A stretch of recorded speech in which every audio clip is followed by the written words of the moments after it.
Good morning students. बहुत दिनों के गैप के बाद आज हम लोग फिर से अपनी क्लासेस रिज्यूम करने वाले हैं। तो I hope that all of you are ready. Today we will be continuing with the last topic which we had completed in the last class. ठीक है, यानी कि जो लास्ट क्लास में हम लोगों ने फॉर्म्ड एलिमेंट्स वाला टॉपिक स्टार्ट किया था, उसमें मैंने आपको एरिथ्रोसाइट का पूरा डिटेल दिया था और ल्यूकोसाइट्स के बारे में जनरल इंफॉर्मेशन दिया था। क्यों? क्योंकि ल्यूकोसाइट्स जो हैं उसके बहुत सारे डिफरेंट टाइप्स हैं। तो मैंने आप लोगों को लास्ट क्लास में बोला था कि हम लोग जो नेक्स्ट क्लास होगी उसमें डिफरेंट टाइप्स के बारे में डिस्कस करेंगे। ठीक है, तो आज उसी टॉपिक को हम लोग कवर करते हैं। जो WBCs या ल्यूकोसाइट्स होते हैं उनके बेसिकली दो टाइप्स होते हैं, ग्रैन्युलोसाइट्स एंड एग्रैन्युलोसाइट्स। ठीक है, अब दोनों में क्या डिफरेंस है लास्ट टाइम भी बताया था मैंने जब आपको चार्ट एक्सप्लेन किया था। तो ग्रैन्युलोसाइट्स जो होते हैं, ठीक है, उनके साइटोप्लाज्म के अंदर सर्टेन ग्रैन्यूल्स प्रेजेंट होते हैं, इसीलिए उनको ग्रैन्युलोसाइट बोलते हैं। और एक ग्रैन्युलोसाइट्स के जो साइटोप्लाज्म होता है उसमें किसी भी तरीके के ग्रैन्यूल्स प्रेजेंट नहीं रहते, इसलिए उनको हम लोग एक ग्रैन्युलोसाइट्स बोलते हैं। ठीक है, सबसे पहले हम लोग ग्रैन्युलोसाइट्स को कवर करते हैं। ग्रैन्युलोसाइट्स जो है उसके तीन टाइप्स होते हैं, इस्नोफिल, बेसोफिल और न्यूट्रोफिल। ठीक है, तीनों टाइप्स के बारे में मैं आपको डिटेल्ड जो डिस्क्रिप्शन है वो बता रही हूँ। सबसे पहले इस्नोफिल। ठीक है, इस्नोफिल एक ऐसा WBC है, एक ऐसा ग्रैन्युलोसाइट है जिसके अंदर बाइलोब्ड न्यूक्लियस होता है। बाइलोब्ड यानी कि न्यूक्लियस जो है वो कुछ कुछ इस तरीके का रहेगा। ठीक है, बीच में थिन और साइड्स में थिक होता है। ठीक है, मोस्टली लाइक दिस। ठीक है, इस तरीके का बाइलोब न्यूक्लियस रहता है इस्नोफिल में। और जो इस्नोफिल का साइटोप्लाज्म होता है उसमें कोर्स ग्रैन्यूल्स, मतलब थोड़े साइज में बड़े और थोड़े इरेगुलर शेप के जो है, जिसको हम लोग कोर्स को, जिसको हिंदी में दरदरा बोलते हैं, तो थोड़ा कोर्स टेक्सचर होता है ग्रैन्यूल्स का। ऐसे ग्रैन्यूल साइटोप्लाज्म में प्रेजेंट होते हैं। तो अगर इस सेल को हम लोग स्टेन करें, ठीक है, आप लोगों को याद होगा कि जब हम लोगों ने 9th क्लास में एक प्रैक्टिकल परफॉर्म किया होगा कि हम लोग ऑनियन का जो रूट टिप है उसको हम लोग ऑब्जर्व करते थे, या हम लोग जो है जो एपिथेलियम होता है ऑनियन का उसको ऑब्जर्व करते थे, तो उसमें हम लोग जो है स्टेन लगाते थे। स्टेन क्यों लगाते हैं? ताकि हम लोग सेल्स को ऑब्जर्व कर सके, देख सके उनके स्ट्रक्चर को। तो सिमिलरली अगर हम लोग इस्नोफिल को अगर स्टेन करते हैं तो स्टेन करने पर इस्नोफिल जो है वो ब्राइट रेड कलर का स्टेन होता है। किसके हेल्प से? एसिडिक डाई है एक जिसका नाम है इयोसिन। ठीक है, तो एसिडिक डाई इयोसिन के हेल्प से इस्नोफिल जो है उसमें ब्राइट रेड कलर आता है। तो इयोसिन के वजह से डाई हो रहा है, इसीलिए ये सेल का नाम इस्नोफिल रखा गया है, क्योंकि इयोसिन से डाई हो रहा है इसलिए इसको इस्नोफिल हम लोग बोलते हैं। ठीक है, अब इनकी क्वांटिटी कितनी होती है ब्लड में? 2 या 3%, मतलब जितने भी ब्लड में WBCs होते हैं, टोटल WBCs में से इसका जो शेयर है वो सिर्फ 2 to 3% का होता है। ठीक है, अब इस्नोफिल जो है इसका फंक्शन क्या है? ये इन्फेक्शन को रेजिस्ट करते हैं, इन्फेक्शन से फाइट करने की कोशिश करते हैं। एसोसिएटेड होते हैं एलर्जिक रिएक्शन से। हमको किसी चीज़ की एलर्जी है, धूल की, पोलन की, किसी पर्टिकुलर खाने की चीज़ की, किसी भी चीज़ की हमको एलर्जी है तो उस एलर्जी से रिलेटेड कुछ सिम्टम्स प्रोड्यूस होते हैं। जैसे अस्थमा है, अस्थमा भी क्या है? एक तरीके का एलर्जिक रिएक्शन ही है। ठीक है, तो अगर किसी भी इंसान को किसी चीज से एलर्जी है तो और उस एलर्जी का अटैक अगर उसको पड़ता है तो एलर्जी अटैक पड़ने से जो सिम्टम्स प्रोड्यूस होते हैं, सपोज अस्थमा का ही हम लोग अगर एग्जांपल लेते हैं तो अस्थमा का अटैक पड़ने से पर्सन जो है वो सांस नहीं ले पाता, उसको ब्रीदिंग में डिफिकल्टी आती है। किस वजह से? क्योंकि लंग्स की जो एल्वियोलाई होती है वो कंस्ट्रिक्ट हो जाती है, वहाँ पे एक्सचेंज ऑफ गैसेस नहीं हो पाता है। तो ये जो सिम्टम प्रोड्यूस होता है अस्थमा का, ये मोस्टली इस्नोफिल के वजह से होता है। उसके बाद नेक्स्ट फंक्शन क्या है?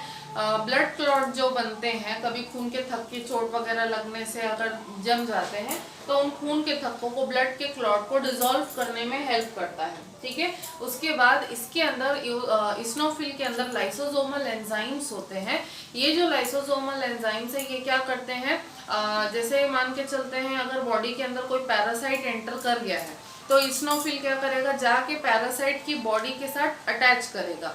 पैरासाइट की बॉडी के साथ अटैच करने के बाद में जो है वो रिलीज करता है लाइसोसोमल एंजाइम्स को, और ये जो लाइसोसोमल एंजाइम्स है ये पैरासाइट की बॉडी के अंदर जाएंगे और वहां पर क्या करेंगे, वहां पे पैरासाइट की बॉडी को डिग्रेड करना स्टार्ट कर देते हैं। अल्टीमेटली पैरासाइट जो है उसको किल कर देते हैं। ठीक है, so this was the detail about eosinophil. Next हम लोग आते हैं बेसोफिल पे। ठीक है, बेसोफिल में 2 to 3 लोब्ड न्यूक्लियस होता है। ठीक है, इस तरीके से 2 to 3 लोब्ड न्यूक्लियस जो है बेसोफिल के अंदर प्रेजेंट रहता है। इसके अंदर भी ग्रैन्यूल्स रहते हैं लेकिन कम ग्रैन्यूल्स रहते हैं। ठीक है, उसके बाद ये जो है स्टेन होता है बेसिक डाई से। इस्नोफिल जो है वो एसिडिक डाई से स्टेन होता था, और बेसोफिल जो है वो बेसिक डाई, कोई सा भी बेसिक डाई, जैसे मोस्टली मिथिलीन ब्लू को यूज करते हैं, तो मिथिलीन ब्लू जो बेसिक डाई है उससे क्योंकि स्टेन होता है, इसीलिए बेसिक डाई से स्टेन होने की वजह से ही सेल का नाम दिया गया है बेसोफिल। ठीक है, अब जितने भी WBCs होते हैं उसमें इसका शेयर कितना होता है, सिर्फ 0.5 to 1% का। तो सबसे कम क्वांटिटी में बेसोफिल्स ही प्रेजेंट रहते हैं। जितने भी WBCs है सबसे कम बेसोफिल ही होता है। ठीक है, उसके बाद इसका फंक्शन क्या क्या है, ये बहुत सारे यूजफुल एंजाइम्स जो है या बहुत सारे यूजफुल हार्मोन्स जो है उनको सिक्रीट करता है। जैसे हिस्टामाइन जो है, हिस्टामाइन एक ऐसा केमिकल है जो कि एलर्जिक रेस्पॉन्स प्रोड्यूस करने में हेल्प करता है। ठीक है, तो अभी जो मैंने आपको अस्थमा का एग्जांपल दिया था कि अस्थमा का अटैक पड़ने पर क्या होता है कि ब्रोंकियोल्स और एल्वियोलाई जो है वो कंस्ट्रिक्ट हो जाते हैं। ठीक है, तो वो जो कंस्ट्रिक्ट हो जाते हैं या सिकुड़ जाते हैं जो, ठीक है, तो वो कंस्ट्रिक्शन प्रोड्यूस किसके वजह से होता है, हिस्टामाइन के वजह से। ठीक है, तो हिस्टामाइन जो है वो एलर्जिक रेस्पॉन्सेस को प्रोड्यूस करने में हेल्प करता है। नेक्स्ट जो है सेरोटोनिन सिक्रीट करता है। सेरोटोनिन जो है एक बहुत ही इम्पॉर्टेंट हार्मोन है। सेरोटोनिन जो है इसको हैप्पी हार्मोन कहा जाता है, क्योंकि हैप्पीनेस या लव की जो फीलिंग्स आती हैं वो सेरोटोनिन के वजह से है। मतलब आइसक्रीम खा के आपको खुशी हो रही है, या बहुत दिन बाद अपने फ्रेंड से मिलने पे आप लोगों को खुशी हो रही है, या आप लोग कहीं घूमने गए हो तो आप लोगों को बहुत हैप्पी फील हो रहा है, तो ये जो हैप्पीनेस की फीलिंग होती है वो सेरोटोनिन की वजह से प्रोड्यूस होती है, इसीलिए इसको हैप्पी हार्मोन कहा जाता है। ठीक है, फाइनली और क्या सिक्रीट करता है, हिपेरिन। ठीक है, हिपेरिन जो है वो एंटी कोएगुलेंट होता है। एंटी कोएगुलेंट मतलब कि ब्लड का कोएगुलेशन यानी कि खून का जो थक्का है उसको जमने से रोकता है कौन, हिपेरिन। ठीक है, तो हिपेरिन जो है नेचुरली हमारी बॉडी में रहता है। ठीक है, और ये हिपेरिन जो है ये इंश्योर करता है कि हमारी बॉडी में जो ब्लड फ्लो हो रहा है, ठीक है, उसके अंदर किसी भी तरीके का क्लॉट ना जमने पाए। ठीक है, तो जनरली क्या होता है कि जो हार्ट पेशेंट्स होते हैं, ठीक है, हार्ट पेशेंट्स को इस चीज़ का बहुत ध्यान रखना होता है कि भाई उनके ब्लड में खून के थक्के वगैरह ना जमे, क्योंकि अगर उनके ब्लड में खून के थक्के जमे और वो जो ब्लड क्लॉट है वो अगर जा करके उनके हार्ट के जो वेसल्स हैं उसमें अगर एस्टेब्लिश हो गया तो definitely there is a chance of angina, heart attack etcetera. ठीक है, तो उस चीज़ से बचने के लिए जो हार्ट पेशेंट्स होते हैं उनको जनरली एंटी कोएगुलेंट मेडिसिन दी जाती हैं। ठीक है, तो एस्पिरिन जो होती है, एस्पिरिन भी आर्टिफिशियल एंटी कोएगुलेंट के जैसे एक्ट करती है, लेकिन mostly natural anti blood coagulant जो है वो है हिपेरिन, तो ब्लड कोएगुलेट होने से रोकता है। ठीक है, उसके अलावा ये जो बेसोफिल्स होते हैं ये इन्वॉल्व होते हैं इन्फ्लेमेटरी रिस्पॉन्स में। इन्फ्लेमेटरी रिस्पॉन्स क्या होता है, कभी भी कोई कीड़ा काटा होगा किसी ना किसी को, कभी ना कभी किसी को मधुमक्खी काटती है, किसी को कोई दूसरे तरीके का कीड़ा या कुछ भी काटता है। ठीक है, तो कीड़े मकोड़े के काटने से उस पर्टिकुलर एरिया में, मतलब उस लोकलाइज्ड एरिया में क्या होता है कि थोड़ी सी सूजन आ जाती है, रेडनेस हो जाती है, और थोड़ा वहाँ पर का उस पर्टिकुलर एरिया का टेम्परेचर जो है वो बाकी बॉडी के एरिया से थोड़ा सा इंक्रीज हो जाता है। ठीक है, और वहाँ पे जो है टिंगलिंग सेंसेशन आने लगती है। ठीक है, तो ये जो सारे जो मैंने आप लोगों को सिम्टम्स बताए हैं, ठीक है। ये किसका सिम्टम होता है? ये होता है इन्फ्लेमेशन का सिम्टम, ठीक है, जो नॉर्मल लैंग्वेज में हम लोग सूजन बोलते हैं, ठीक है। सूजन को प्रॉपर बायो की लैंग्वेज में कहा जाता है इन्फ्लेमेशन, ठीक है। तो जब कभी भी किसी कीड़े वगैरह के काटने पे सूजन हो जाए, ठीक है, तो सूजन का होना, उस जगह पे रेडनेस हो जाना, उस जगह पे टेम्परेचर का इंक्रीज हो जाना, ठीक है, ये सारे रेस्पॉन्सेस क्या है? इन्फ्लेमेटरी रेस्पॉन्सेस हैं। और ये इन्फ्लेमेटरी रेस्पॉन्सेस को प्रोड्यूस करने में कौन हेल्प करता है? बेसोफिल करता है, ठीक है। एक और चीज नोट करने की है कि सबसे पहली बात, सूजन आती क्यों है? सूजन इसलिए आती है कि कभी भी चोट लग जाए, कहीं से कट जाए या कीड़े ने काट लिया, तो उस पर्टिकुलर एरिया पे जहाँ पे कीड़े ने काटा है वहां पे ये ग्रैन्युलोसाइट्स और एग्रैन्युलोसाइट सभी के सभी WBCs जो है वो आकर के उसी जगह पर क्या हो जाते हैं? एक्यूमुलेट हो जाते हैं। क्यों? क्योंकि ये सारे WBCs जो है उसके थ्रू, उस कट या उस ओपन या उस बाइट के थ्रू अंदर आने वाले पैरासाइट्स को रोकने की कोशिश करते हैं। या अगर कीड़े ने काटा है तो कीड़े का जो टॉक्सिन आपकी बॉडी में गया होगा उस टॉक्सिन से फाइट करने की कोशिश करते हैं। तो जब बहुत सारे WBCs आकर के उस पर्टिकुलर छोटे से एरिया में जमा हो जाते हैं तो वहां पे सूजन आने लग जाती है, मतलब उनके जमा होने से एक्चुअली सूजन आती है, ठीक है। तो वो एक तरीका है WBCs का पैथोजन से या पैरासाइट से फाइट करने का, ठीक है। फाइनली हम लोग नेक्स्ट ग्रैन्युलोसाइट पे आते हैं, दैट इज द न्यूट्रोफिल, ठीक है। न्यूट्रोफिल जो है इसके अंदर 2 से 7 लोब्स वाला न्यूक्लियस रह सकता है, मतलब अलग अलग न्यूट्रोफिल में अलग अलग तरीके से होगा। तो 2 to 7 लोब्स वाला जो न्यूक्लियस है इस तरीके से इसमें होता है न्यूट्रोफिल में, ठीक है। अब इसके साथ क्या स्पेशलिटी है कि ना तो ये एसिडिक डाई से स्टेन होता है और ना बेसिक डाई से स्टेन होता है, तो इट स्टेज कम्प्लीटली न्यूट्रल। तो न्यूट्रल होने की वजह से इसको नाम दिया गया है न्यूट्रोफिल, ठीक है। अब ये जो है इनका टोटल WBCs में जो टोटल शेयर होता है वो होता है 60 to 65% का, मतलब कि न्यूट्रोफिल्स जो है they are the most abundant WBCs found in the blood. Neutrophil सबसे ज्यादा क्वांटिटी में पाए जाते हैं हमारे ब्लड में, ठीक है। अब इनका एक बहुत इंपॉर्टेंट और बहुत वाइटल फंक्शन होता है that they are phagocytic cells, ठीक है। फैगोसिटिक कहने का मतलब क्या है कि इनके अंदर फैगोसाइटोसिस परफॉर्म करने की कैपेसिटी होती है।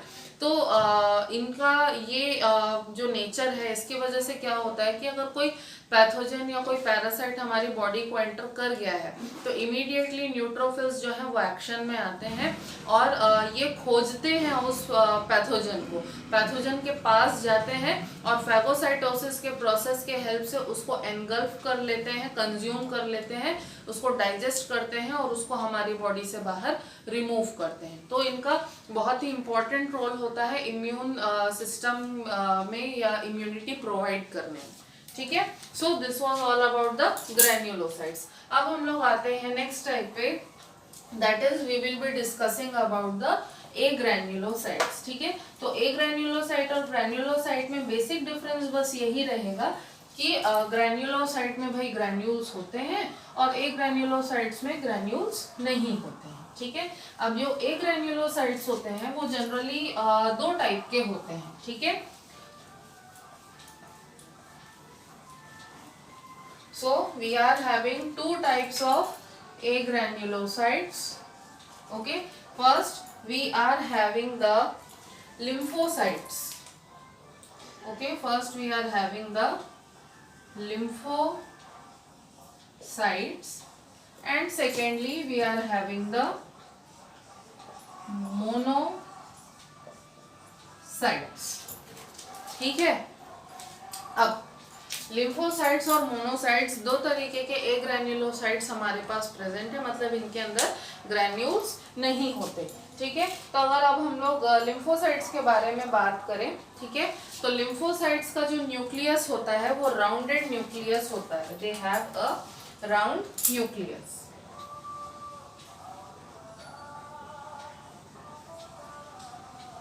Okay, they are having round nucleus, okay. Pale blue cytoplasm होता है,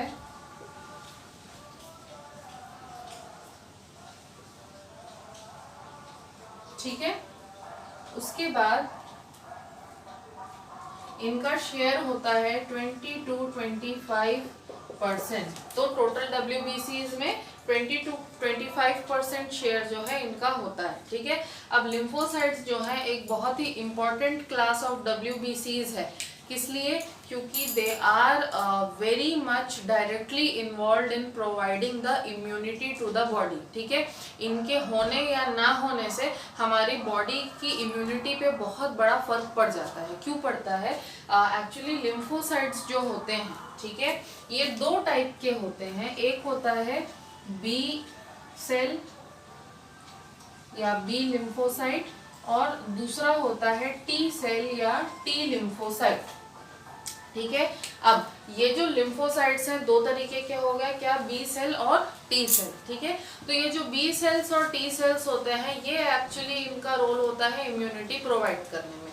अब लिम्फोसाइट्स जो हैं ये बनते तो बोन मैरो के अंदर ही हैं, ठीक है, बनेंगे बोन मैरो के ही अंदर, लेकिन इनकी जो मैच्योरेशन होती है वो लिम्फेटिक ऑर्गन्स में होती है, जैसे कि थाइमस हो गया, उसके बाद टॉन्सिल्स हो गए, पेयर्स पैचेस, हमारे इंटेस्टाइन्स में एक ग्रुप ऑफ सेल्स होता है जिसको पेयर्स पैचेस बोलते हैं, उसके अंदर होता है, या स्प्लीन होता है हमारी बॉडी में। इन सभी जो लिम्फेटिक ऑर्गन्स होते हैं या लिम्फॉइड ऑर्गन्स होते हैं, इन लिम्फॉइड ऑर्गन्स के अंदर ही बी सेल्स और टी सेल्स का मैच्योरेशन होता है, ठीक है। क्योंकि बी सेल्स और टी सेल्स का मैच्योरेशन लिम्फॉइड ऑर्गन्स में होता है, इसीलिए हम लोग इस क्लास ऑफ WBC को लिम्फोसाइट्स बोलते हैं। Lympho will represent the organ कि भाई इस ऑर्गन के अंदर इनका मैच्योरेशन हुआ है, और cyte is representing the cell. तो ऐसे सेल्स जिनका लिम्फॉइड ऑर्गन्स के अंदर मैच्योरेशन हुआ है, those are known as lymphocytes, ठीक है। अब ये दोनों सेल इतने इंपॉर्टेंट क्यों हैं? इतने इंपॉर्टेंट इसलिए हैं क्योंकि सबसे इन दोनों में से भी सबसे ज़्यादा इम्पोर्टेंट हमारे लिए क्या है? बी सेल्स हमारे लिए सबसे ज़्यादा इम्पोर्टेंट है, ठीक है। कभी एंटीबॉडीज़ का नाम सुना होगा, ठीक है, या अभी जो कोरोना से रिलेटेड बहुत सारी न्यूज़ आ रही है कि एंटीजन के थ्रू टेस्ट हो रहा है या एंटीबॉडी के थ्रू टेस्ट हो रहा है, या जो लोग कोरोना से रिकवर हो गए हैं उनको बोला जा रहा है कि आप लोग प्लाज्मा डोनेट करो करके। वो किस लिए बोल रहे हैं, ठीक है, उसका कॉन्सेप्ट मैं आप लोगों को एक्सप्लेन करती हूँ। बी सेल्स जो होते हैं, ठीक है, ये प्रोड्यूस करते हैं एक बहुत ही important class of proteins, okay, and these proteins are known as immunoglobulins, okay.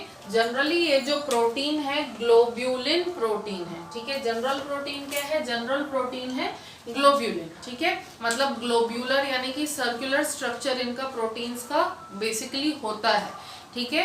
तो ये जो ग्लोब्यूलिन प्रोटीन्स हैं, ठीक है, क्योंकि इम्यूनिटी प्रोवाइड करने के लिए रेस्पॉन्सिबल होते हैं, इसीलिए इनको हम लोग इम्यूनोग्लोब्यूलिन बोलते हैं, ठीक है। इम्यूनोग्लोब्यूलिन को चालू भाषा में एंटीबॉडी भी कहा जाता है, ठीक है। अब ये जो एंटीबॉडी है ये डायरेक्टली रिस्पॉन्सिबल होती है हमारी बॉडी को इम्यूनिटी प्रोवाइड करने में। कैसे?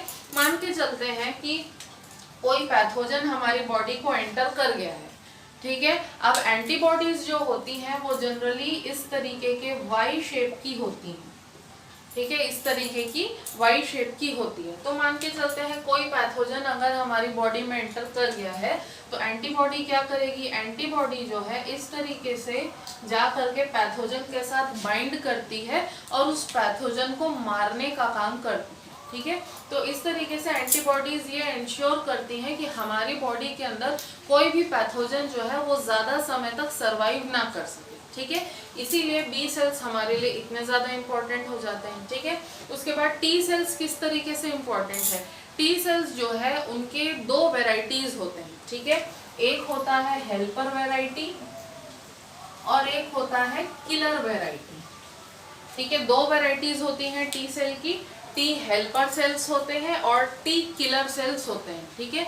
तो टी हेल्पर सेल्स जो होते हैं वो किसकी हेल्प करते हैं? वो एंटीबॉडी की हेल्प करते हैं पैथोजेंस को एलिमिनेट करने के लिए, डिस्ट्रॉय करने के लिए, ठीक है। और जो टी किलर सेल्स होते हैं ये बहुत फियर्स होते हैं और बहुत ही ज़्यादा एक्टिव होते हैं। तो अगर कोई भी पैथोजन जो है उसकी एंट्री अगर हमारे बॉडी के अंदर हो रही है, ठीक है। तो उस पैथोजन को डायरेक्टली मारने की कैपेसिटी होती है टी सेल्स के अंदर। तो ओवरऑल अगर मैं बोलूँ तो बी सेल्स और टी सेल्स जो होते हैं ये रिस्पॉन्सिबल होते हैं हमारी बॉडी को इम्यूनिटी प्रोवाइड करने के लिए। इनके वजह से ही हमारी बॉडी के अंदर जो है इम्यूनिटी आती है, ठीक है। अब नेक्स्ट हम लोग आते हैं किस पर, नेक्स्ट हम लोग आते हैं मोनोसाइट्स पे, ठीक है। मोनोसाइट्स जो होते हैं ये एक्चुअली इनका कोई पर्टिकुलर शेप नहीं होता, ये एमीबॉइड शेप के होते हैं, ठीक है। लार्जेस्ट सेल्स होते हैं, मतलब कि डब्ल्यूबीसीज, जितने भी डब्ल्यूबीसीज हैं सभी में सबसे बड़े होते हैं मोनोसाइट्स, ठीक है। लेकिन इनका शेप जो है वो कभी भी फिक्स नहीं होता है, अमीबॉइड टाइप के शेप करके होते हैं ये, ठीक है। अब इनका जो न्यूक्लियस होता है वो इस तरीके से किडनी शेप का होता है, ठीक है। न्यूक्लियस इनका कैसा होगा, किडनी शेप का होता है। और टोटल डब्ल्यूबीसीज में से इनका जो शेयर होता है दैट इज 6 to 8%, ठीक है।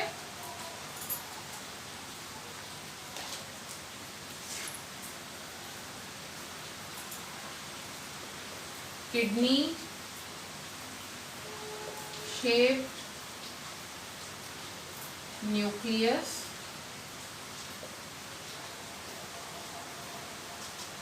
amoeboid shape, okay, share is 6 to 8% only, okay।